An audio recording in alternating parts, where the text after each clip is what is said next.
Yes तो hello everyone, Rahul यार। आज हम केरला फेसबुक प्रैंक डेथ के बारे में बात करने वाले हैं। मजाक मजाक में चली गई 3 जान, एक सच्ची घटना की अविश्वसनीय कहानी।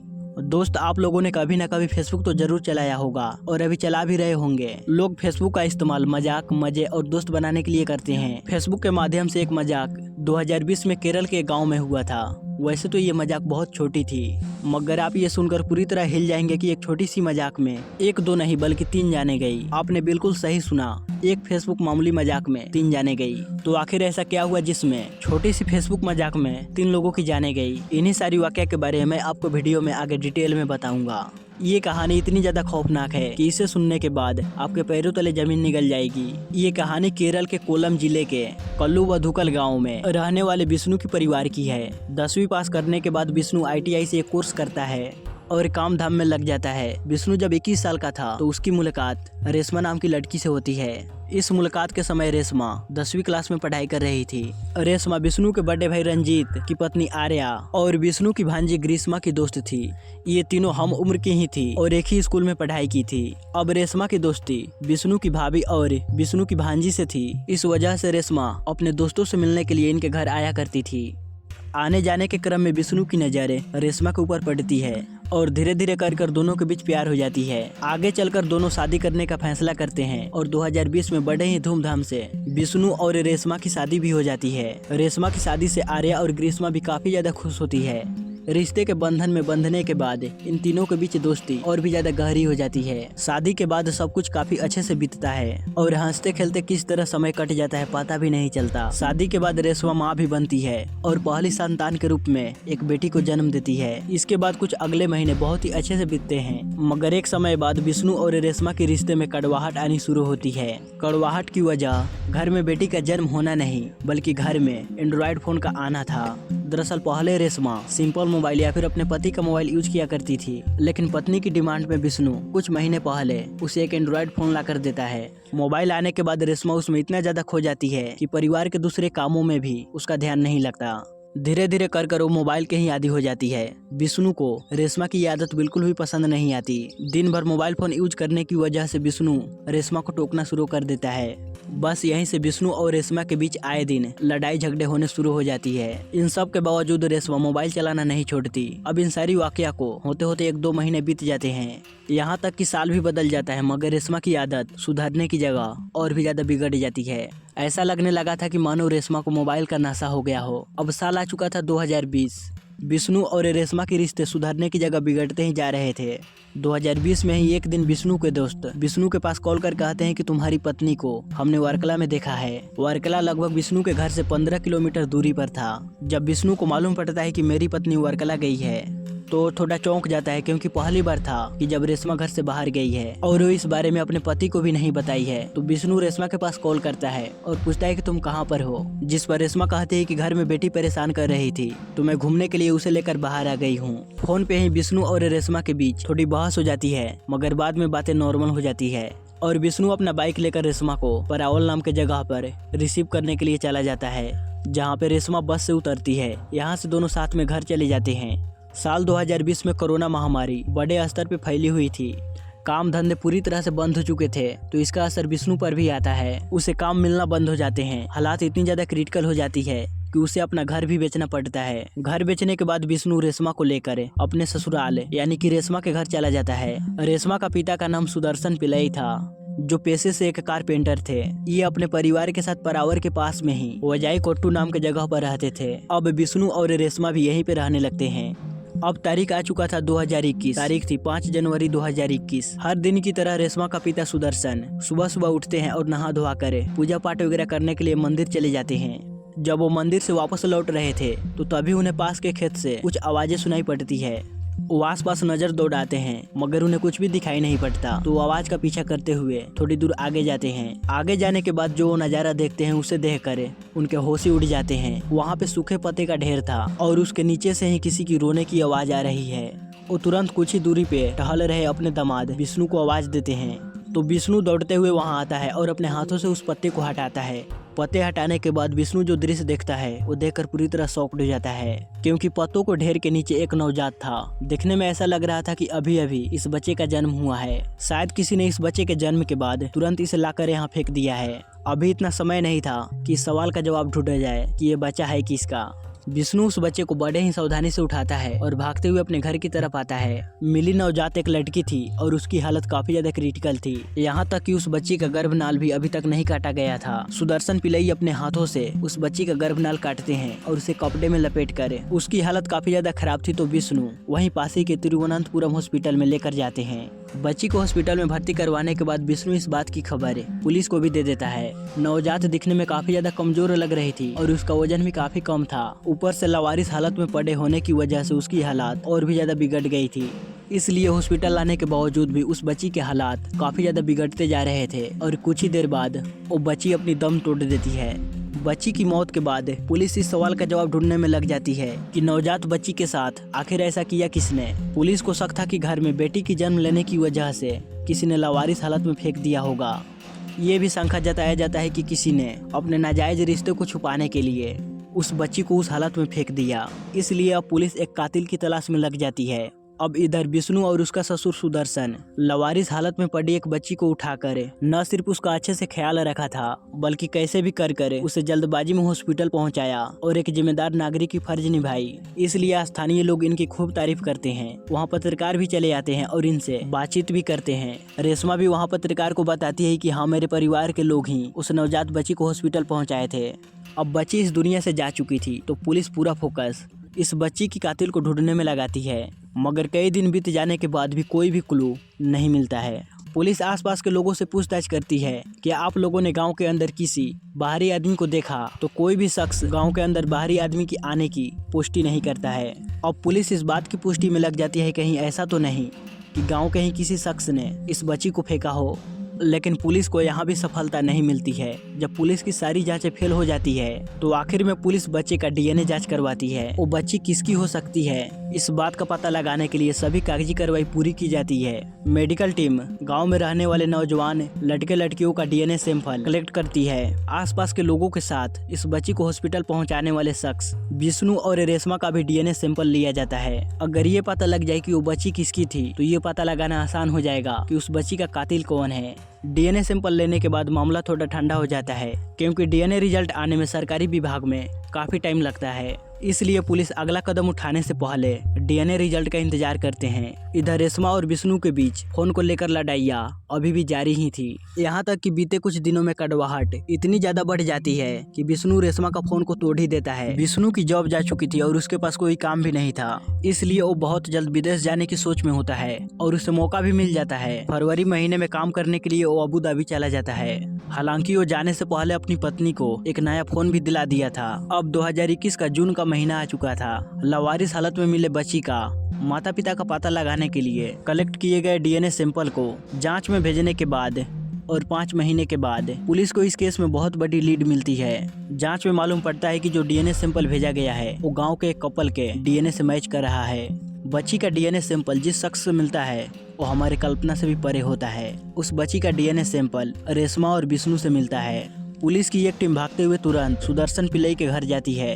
पुलिस जाकर उसके परिवार वालों को बताते हैं कि बच्ची का डीएनए सैंपल आपकी बेटी और आपके दामाद से मैच हो रहा है। मेडिकल रिपोर्ट के मुताबिक उस बच्ची का मां रेशमा है। ये सुनकर तो गांव वाले को होश ही उड़ जाते हैं। इस पे कुछ लोग हंसने भी लगते हैं, कहते हैं कि रेशमा हमारे घर पे कुछ महीनों से रह रही है। अगर इस दौरान वो प्रेग्नेंट होती तो घर के परिवार वालों को कैसे नहीं मालूम पड़ता।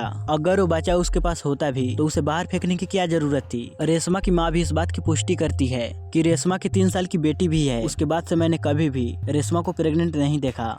पुलिस वालों को ये भी याद दिलाया जाता है कि जिस दिन बच्ची लावारिस हालत में मिली थी उस दिन आप लोगों ने भी रेशमा को देखा था। रेशमा ने कुछ स्थानीय पत्रकारों से बच्ची के मिलने के बारे में बात भी की थी। रेशमा के परिवार वाले सब कहीं से भी झूठ नहीं बोल रहे थे, मगर दूसरी तरफ डीएनए रिपोर्ट ये चीख चीख कर कह रही थी कि उस बच्ची की बायोलॉजिकल माँ रेशमा ही है। अब सभी तथ्य सामने आने के बाद पुलिस वालों को लगता है कि जाँच में कोई गलती हुई होगी, इसलिए फिर से जाँच कराई जाती है, मगर दोबारा भी वही रिजल्ट आता है। अब पुलिस को लगने लगता है कि कुछ तो दाल में काला है, तो 22 जुलाई 2021 को पुलिस सीधा रेशमा को अरेस्ट कर उसे पूछताछ करनी शुरू करती है।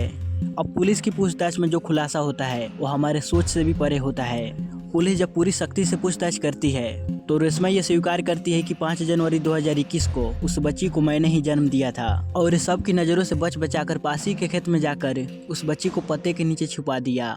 अब पुलिस ये जानने की कोशिश करती है कि आखिर रेशमा ने ऐसा क्यों किया, तो रेशमा जो खुलासा करती है वो बहुत ही चौंकाने वाला था। रेशमा कहती है कि हाथ में एंड्रॉइड फोन आने के बाद मैंने अपना एक फेसबुक अकाउंट बनाया। यही 1.5 साल पहले फेसबुक पे आनंदू नाम के लड़के से दोस्ती हुई थी। धीरे धीरे कर रेशमा और आनंदू के बीच काफी सारी बातें होने लगी। रेशमा जो हमेशा फोन से चिपकी रहती थी उसका रीजन ये था कि वो दिन भर फेसबुक के जरिए अपने बॉयफ्रेंड आनंदू से बात किया करती थी। हालांकि इस बात की खबर विष्णु को कभी भी नहीं लग पाई कि मेरी पत्नी फेसबुक पे किसी लड़के से बात करती है। बातचीत के दौरान ही वो फेसबुक वाला दोस्त कहता है कि रेशमा मैं तुमसे बहुत ही ज्यादा प्यार करता हूँ, तो रेशमा भी कहती है कि मैं भी आपसे बहुत ही ज्यादा प्यार करती हूँ और मैं तुमसे शादी करना चाहता हूँ। जब दोनों एक दूसरे से हद से भी ज्यादा प्यार करने लगते हैं तो एक दिन रेशमा बताती है कि मैं एक शादीशुदा हूँ, तो उसका फेसबुक वाला बॉयफ्रेंड कहता है कि मुझे कोई दिक्कत नहीं, अगर तुम चाहो तो मैं फिर भी तुमसे शादी करने के लिए तैयार हूँ। अब शादी की बात होने के बाद रेशमा एक बार अपने बॉयफ्रेंड से मिलना चाहती थी, तो उसका बॉयफ्रेंड भी उसे मिलने के लिए तैयार हो जाता है। मिलने की जगह तय करने के बाद रेशमा एक दिन अपनी बेटी को घुमाने के बहाने वो अपने बॉयफ्रेंड से मिलने जाती है, मगर उस दिन उसका बॉयफ्रेंड आनंदू वहाँ नहीं आता। पूछताछ के दौरान रेशमा आगे बताती है कि मैंने एक दिन आनंदू को कहा कि मैं प्रेग्नेंट हूँ। इस पर आनंदू कहता है कि मैं तुम्हें शादीशुदा तो स्वीकार कर सकता हूँ मगर एक बच्चे के साथ नहीं स्वीकार कर सकता, इसलिए उस बच्चे के जन्म होते ही तुम उसे खत्म कर देना और फिर हम दोनों शादी कर लेंगे। इसलिए जैसे ही उस बच्ची का जन्म होता है तो रेशमा उसे मरने के लिए खेतों में फेंक देती है। इस बात से अनजान विष्णु कि वो बच्ची मेरी ही है, वो खेत से उठाता है और हॉस्पिटल पहुंचाता है। अब जैसे ही विष्णु को मालूम पड़ता है कि मेरी पत्नी अरेस्ट हो गई है तो वो अबू धाबी से वापस चला आता है। इंडिया वापस आते ही विष्णु सीधा पुलिस स्टेशन जाता है, जहां पर पुलिस वाले विष्णु से भी पूछताछ करते हैं। अब यहाँ पे विष्णु जो दावा करता है वो और भी ज्यादा हैरान करने वाला होता है। विष्णु कहता है कि मैं हमेशा अपनी पत्नी के साथ ही रहता था मगर मुझे कभी भी ऐसा नहीं लगा कि मेरी पत्नी प्रेग्नेंट है। विष्णु यहाँ तक कहता है कि जिस दिन यानी कि 5 जनवरी को वो बच्ची मिली थी उसके 2 दिन पहले हम दोनों साथ में मंदिर गए थे, मगर कहीं से भी मुझे नहीं लगा कि रेशमा प्रेग्नेंट है। इतना ही नहीं, जब 4 जनवरी को 11 बजे रात के जब मैं घर आया तो रेशमा ने ही दरवाजा खोला था। अब रेशमा से विष्णु के इन सारे दावों के बारे में पूछा जाता है तो रेशमा कहती है कि विष्णु सच बोल रहा है। रेशमा कहती है कि मैंने कभी भी प्रेग्नेंट होने की बात विष्णु से नहीं की, इस बात को मैं छुपाई रखी कि जैसे इस बच्चे का जन्म होगा तो मैं उसे खत्म कर दूंगी और फिर मैं आनंदू के साथ दूसरी शादी कर लूंगी। रेशमा आगे बताती है कि बच्ची के जन्म होने के बाद मैंने बच्ची को तो छोड़ दिया मगर आनंदू से मेरी बहुत ही कम बात हुई है। वो बताती है कि हम दोनों मिलने का कई बार प्लान बनाए मगर अंतिम क्षण में आकर वो प्लान फेल हो जाता है। अब ये बात कंफर्म होने के बाद कि वो बच्चा रेशमा का ही था तो रेशमा प्रेग्नेंट होने के बाद परिवार में यहाँ तक कि उसके पति को कैसे नहीं मालूम पड़ा कि रेशमा प्रेग्नेंट है, तो इस सवाल का जवाब मैं आपको आगे इस वीडियो में बताऊंगा। मैं आपको इस कहानी में आए सबसे बड़े ट्विस्ट के बारे में बताता हूँ। डीएनए जांच और रेशमा के बयान से ये साबित हो गया था कि वो बच्चा रेशमा और विष्णु का ही था। उस बच्चे को मरने के लिए रेशमा ने ही छोड़ा था, इसमें विष्णु का कोई हाथ नहीं था, बल्कि ये सारी वाकया रेशमा ने अपने कथित बॉयफ्रेंड आनंदू के कहने पर किया था। यानी कि रेशमा के जुर्म में आनंदू भी बराबर का गुनहगार था। इसलिए पुलिस अब रेशमा के कथित बॉयफ्रेंड आनंदू के बारे में पता लगाने में लग जाती है। अब तक रेशमा ने आनंदू से मैसेज चैट्स के जरिए से ही उससे बातें की थी, किसी ने भी आनंदू को नहीं देखा था। इसलिए पुलिस के पास आनंदू के बारे में ज्यादा जानकारी नहीं थी, सिर्फ फेसबुक ही एक जरिया था आनंदू तक पहुंचने का। इसलिए पुलिस की साइबर सेल आनंदू नाम के फेसबुक अकाउंट के बारे में पता लगाने में लग जाती है, मगर कहीं से भी कोई जानकारी हाथ नहीं लगती। आनंदू नाम के सैकड़ों अकाउंट को पूरी तरह खंगाल लिया जाता है, मगर रेशमा के बॉयफ्रेंड आनंदू के बारे में कोई भी जानकारी हाथ नहीं लगती। इन्वेस्टिगेशन के दौरान ही पुलिस को ये बातें मालूम पड़ती है कि रेशमा जिस मोबाइल फोन का इस्तेमाल कर रही है वो उसकी जेठानी और स्कूल के दोस्त आर्या के नाम पे है।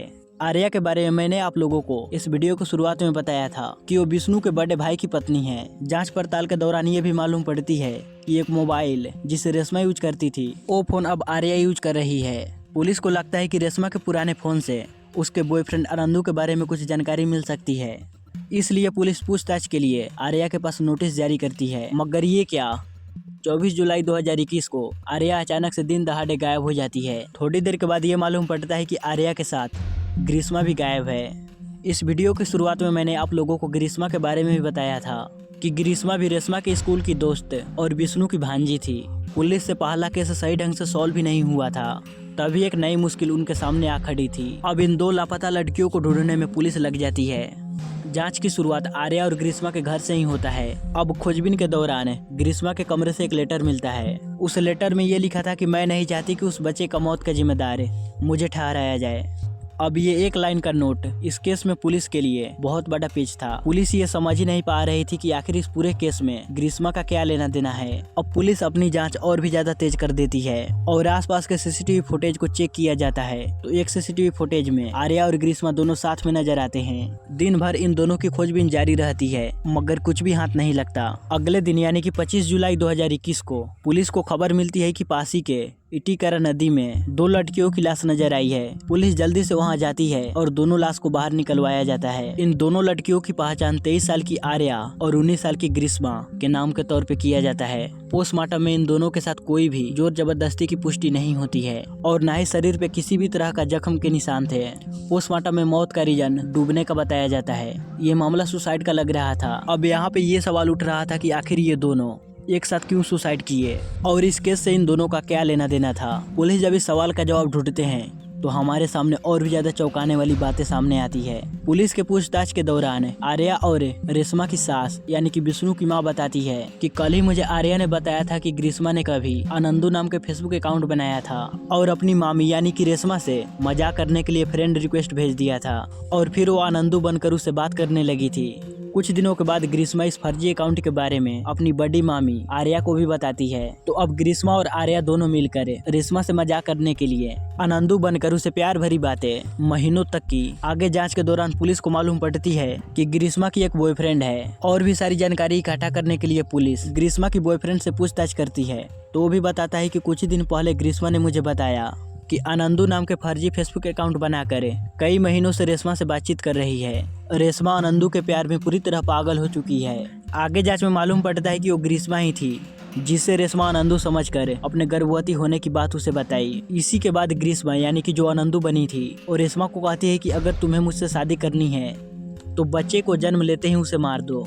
इसी के बाद रेशमा बच्चे के जन्म लेते ही उसे मार देती है। कुल मिलाकर रेशमा ये समझ रही थी कि वो आनंदू से बात कर रही है, मगर असल में आनंदू था ही नहीं बल्कि वो उसकी जेठानी आर्या और उसकी भांजी ग्रीष्मा थी। आनंदू तो कल्पना मात्र था।